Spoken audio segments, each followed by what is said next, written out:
Guys and welcome to the channel. और आज के एपिसोड में हम आपकी मुलाकात कराने जा रहे हैं हमारे उदयपुर शहर के एक ultra marathon runner Kailash Jain साहब से। और अल्ट्रा मैराथन रनर क्या होता है और किस तरीके की मेहनत उनको करनी पड़ती है, इसके बारे में हम उन्हीं से जानें।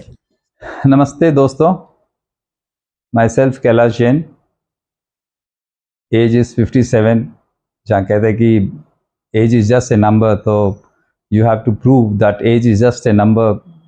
और सबसे पहली बात तो मैं ये मैराथन के बारे में बताऊंगा कि मैराथन और अल्ट्रा मैराथन के अंदर डिफरेंस यही है कि मैराथन हाफ मैराथन 21 किलोमीटर्स की होती है, full marathon 42 kilometres and anything above 42 kilometres is ultra marathon. देश विदेश में कई जगह पे ना आपने सुना होगा कि बहुत सारे अल्ट्रा मैराथन्स होते हैं। पार्टिसिपेंट्स इतने ज़्यादा नहीं मात्रा में नहीं होते क्योंकि इसके लिए बहुत ज़्यादा प्रिपरेशन और तैयारियां करनी पड़ती है। तो मैंने भी काफ़ी अल्ट्रा मैराथन्स किए हैं, जैसे कि मैंने माउंट आबू में 50 किलोमीटर्स मैराथन किए हैं, जो ऊपर से नीचे अप एंड डाउन टेरेन में हम लोगों ने मैराथन की थी, अल्ट्रा मैराथन। उसके बाद फिर मैंने ऊटी में 60 किलोमीटर्स की अल्ट्रा मैराथन की। ये सारे एलिवेटेड होते हैं, मतलब आप मान के चलें कि सरफेस लेवल पे कोई रन्स नहीं होते, सारे पहाड़ों पे होते हैं। उसके बाद मैंने 90 किलोमीटर्स ऊटी अल्ट्रा मैराथन मैंने भाग लिया, वो भी बड़ा ही कठिन। Last year I did 72 kilometres Ladakh Khardungla, जो टफेस्ट चैलेंज है। तो उसमें भी thanks to God that I got gold medal into my age category. और हाल ही में सितंबर पहले मैं लद्दाख से आ रहा हूँ, जहाँ पे मैंने 122 किलोमीटर रनिंग की है, which is called silk ultra marathon. और लगातार 19 घंटे और 44 मिनट तक मुझे भागना पड़ा, और इसमें भी मैंने गोल्ड मेडल मुझे मिला है। ये करीब 122 किलोमीटर है इनका डिस्टेंस।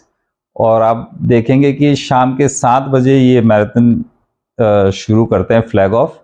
बिल्कुल ही अंधेरे में आप पहाड़ों पे अकेले दौड़ते रहते हो। 18,000 फीट पे ना, जहाँ पे ऑक्सीजन की बहुत कमी होती है, 10 दिन पहले आपको एक्लिमेटाइज होना पड़ता है। उसके बाद आप रन शुरू करते हो और रात भर अपने सर पे एक टॉर्च लगा के उस लैम्प के भरोसे रात भर ठंडी रातों में आप दौड़ते हो, चढ़ते हो। खाडुंगला पार करते हुए ले पहुंचते हैं। तो ये करीब 22 घंटे का उनका कट ऑफ टाइम है। उस 22 घंटे के बीच में उनके 7 डिफरेंट कट ऑफ टाइम्स है। अगर इन सातों कट ऑफ टाइम पे आप पर्टिकुलर टाइम पे नहीं पहुंचे तो आप इवेंट से धीरे धीरे बाहर होते जाओगे। तो ये बहुत ही टफेस्ट टेरेन है, हाईएस्ट एलिवेशन है, लॉन्गेस्ट डिस्टेंस है, लोएस्ट ऑक्सीजन है। मेरा ये मानना है कि इससे बड़ा कोई टफ मैराथन नहीं हो पाता है। इस 2 साल से 30% सक्सेस लोग कर पाते हैं। इस साल करीब 50% लोगों ने फुलफिल किया, वो फिनिशिंग पॉइंट पे पहुंच पाए ऑन टाइम। Very interesting. जो अपने लिमिट्स को टेस्ट करना चाहते हैं, जो आगे बढ़ना चाहते हैं, जो देखना चाहते हैं कि मेरे अंदर और कितनी ताकत और शक्ति है, मैं कितना भाग सकता हूं, तो of course Ladakh marathon is the best place to test yourself. सड़कें टूटी हुई है, 30 से 40% सड़कें है ना, बिल्कुल ही ऑफ रोड है। पैरों को बचाना है, सर्दी से लड़ना है, और अपने आप से पानी का हाइड्रेशन आप अपने साथ में कैरी करते हो। कम से कम आपको साल भर तैयारी करनी पड़ती है। आपके स्ट्रेंथनिंग, मसल्स के स्ट्रेंथनिंग अच्छी होनी चाहिए, आप अपने फिजिकली फिट हो गए, आपके लंग्स की कैपेसिटी काफ़ी स्ट्रांग होनी चाहिए, and you must be a good runner, specially elevations पे, क्योंकि ये सारे रन्स एलिवेशंस पे है। लद्दाख के लिए जाते हो तो you have to go there for 10 days earlier, तो वहाँ जाके हमें कुछ ट्रेनिंग करनी पड़ती है ताकि हम 10 दिन तक उनके ऑक्सीजन लेवल से एक्लिमेटाइज हो जाए। दिक्कतें आती है, दौड़ते दौड़ते सांसें भरने लगती है, the oxygen is very thin. हम अपने आप को धीमे गति से फिर भागने की कोशिश करते हैं। चैलेंजेस काफ़ी है। नींद की झोंके भी चलते चलते दौड़ते नींद आने लग जाती है। शाम को आप अगर शुरुआत करते हो तो कहीं नहीं तो कहीं रात के 11, 12, 1, 2 बजे शरीर जवाब देने लगता है, आपको उस नींद से लड़ना है। बस आसमान पे देखते रहो, उन पहाड़ों को देखते रहो और अपने पैशन और हौसले से बढ़ते रहो। और मोटिवेशन तो ऐसा है कि when I was in school मैं हमेशा एक स्पोर्ट्समैन रहा हूँ, गेम्स एक्टिविटीज़ में हमेशा ही रहा है, वॉलीबॉल प्लेयर रहा हूँ मैं, स्टेट और इंटर स्टेट लेवल में हम खेलते थे। फिर स्कूल और कॉलेज छूटने के बाद एक 5 7 8 साल का गैप ऐसा बना कि जहाँ पे स्पोर्ट्स एक्टिविटी मेरी बिल्कुल सी बंद हो गई थी। डेज इंटरनेशनल के नीचे जिम और एरोबिक्स के क्लासेस चलती थी वहाँ पे, तो हमने वहाँ पे अपनी मेंबरशिप ली। आज दिन तक मैंने हेल्थ के प्रति कभी भी विड्रॉ नहीं किया या हार नहीं मानी। छोटे छोटे कदम उठाते रहते हैं, जैसे कि आप एयरपोर्ट पे जा रहे हो तो हम एस्केलेटर्स काम में नहीं लेते हैं, लिफ्ट्स काम में नहीं लेते हैं, होटल्स में हम जाते तो हम स्टेयरकेस पे हम चढ़ते हैं, I don't use the lift. और जहाँ समय मिलता है, तो ऐसा नहीं है कि किसी इंसान के पास समय नहीं है, मैं बहाना इसमें नहीं चल सकता कि मेरे पास समय नहीं है। बी हॉनेस्ट, जागो जागो दोस्तों, live a good and healthy life and you will love to live a medicine free life.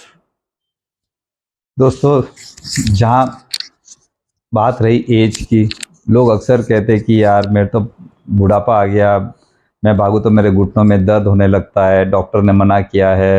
हर इंसान शिकायत करता रहता है, तो ये शिकायत उम्र की वजह से नहीं है, आपकी आपकी लेजीनेस की वजह से है। I am a husband, father, father in law and a grandfather, तो मैं नाना हूँ। चीज़ें आपको तब हासिल हो सकती है जब आप अपने आप को फिटनेस के प्रति, गुड हेल्थ के प्रति जागरूक हो, खाने में जागरूक हो। मिनट ऑफ फूड, सलाद को पहले ले लें, छाछ को पहले पी लें, चावल को पहले ले लें, रोटी सब्जी को बाद में ले लें। छोटे मोटे कदम से, आपके प्लेसमेंट से भी काफ़ी कुछ फ़र्क पड़ सकता है। इवेंट्स में देखता हूँ कि 65, 75, 80 ईयर्स के लोग भागते हैं, पार्टिसिपेट करते हैं। जब मैं उन्हें देखता हूँ तो मुझे लगता है कि अब तक तो मेरे अंदर बहुत सारी कमियां हैं, मुझे बहुत कुछ सीखना है उनसे। और मेरा एक ही टारगेट है कि जब तक हम जिए, इसको साथ साथ लेके चले। जब तक जैसे हम खाते पीते हैं एवरीडे, वैसे ही हमें एक्सरसाइज करना ज़रूरी है, एक डिसिप्लिन ज़रूरी है। दोस्तों, सबसे बड़ी चीज़, अहम चीज़, अगर कोई इंसान को सफलता चाहिए किसी चीज़ के अंदर, तो आपको डिसिप्लिन मेंटेन करना बहुत ज़रूरी है। हर चीज़ जो आप करते हो उससे हमेशा कायम से उसे करें। और friends, I have a mixture of friends from 20 years of age until 60s and 70s। जितने भी हमारे ग्रुप के लोग हैं जो हमें जानते हैं, वो हमें केजे सर के नाम से कहने लगे हैं। हम तो एक ही कहते हैं कि दोस्तों के साथ मिलो, हंसी मजाक करो, चाहे वो 60 70 का हो तो उनके साथ ऐसी बातें करो, 30 35 का हो तो उनके साथ वैसी बातें करो। ये सब आप कब कर सकते हो? जब आपका माइंड लाइट माइंडेड हो। और लाइट माइंडेड कब होगा? जब आपके बॉडी के अंदर गुड सर्कुलेशन एंड रोटेशन होगा। So sports activities make you stress free, depression free, anxiety free, बीमारी से फ्री, और सारा कुछ फ्री है, केवल आपको थोड़ी सी मेहनत करनी है। तो ये सबसे बड़ी उपलब्धि है। Distance wise, elevation wise, toughness को देखे तो मेरे जीवन में मुझे लग रहा है मैंने सब कुछ हासिल कर दिया इस मैराथन के बाद। तो इसके बाद मुझे बस अब सारे जो नॉर्मल मैराथन्स होते हैं उसमें मैं हिस्सा लेना चाहता हूँ, but I keep running and I keep motivating. जो मेरे को रनर्स है, मेरे फ्रेंड्स हैं, मेवाड़ी रनर्स टीम के मेंबर्स हैं, मेरे सर्कल्स हैं, उनको मोटिवेट करूँगा। और मेरे यंगस्टर्स के लिए एक बहुत अच्छा मैसेज है कि इंस्टाग्राम्स और फेसबुक और सोशल मीडिया से आप जीत नहीं पाओगे। चाहता हूँ कि आप लोग सोशल मीडिया पे फोकस ना करें। Give a good health to yourself. अपने आप को एक अच्छा हेल्दी शरीर बनाइए, फिट बनाइए। Don't punish your body. आप जैसे बिहेव करोगे अपने बॉडी से, वैसा ही वो रिएक्ट करेगा। तो अगर आप उसको रेस्पेक्ट नहीं करोगे तो the body will not respect you. वो धीरे धीरे बीमारी का ढेर लगाएगा, डॉक्टर के पास भगाएगा। आप जो कमाओगे वो डॉक्टरों में खर्च करते रहोगे। तो मेरा एक आई अपील एवरीवन कि कम से कम 1 से 1.5 घंटा अपने लिए हर व्यक्ति को देना चाहिए, irrelevant to whatever age he is. Irrelevant कि मैं यंगस्टर्स को कह रहा हूँ, let it be even childrens, 10-12 साल के बच्चे हो या 50, 60, 70, 80 उम्र के लोग हो। मूवमेंट, बॉडी का सर्कुलेशन और मूवमेंट होना बहुत ज़रूरी है। हेल्थ ना, you have to be very honest दोस्तों, एक ऐसा ये तोहफा है जो आप अपने आप को दे सकते हो, इज़ अ गुड हेल्थ। आप सोचिए, आप दुनिया को तो सब कुछ दे रहे हो, लेकिन अपने आप को क्या दोगे? A good health. Be honest, ठूसो मत, इसके अंदर ठूसो मत। respect your body will respect you, will give you the best results in your life।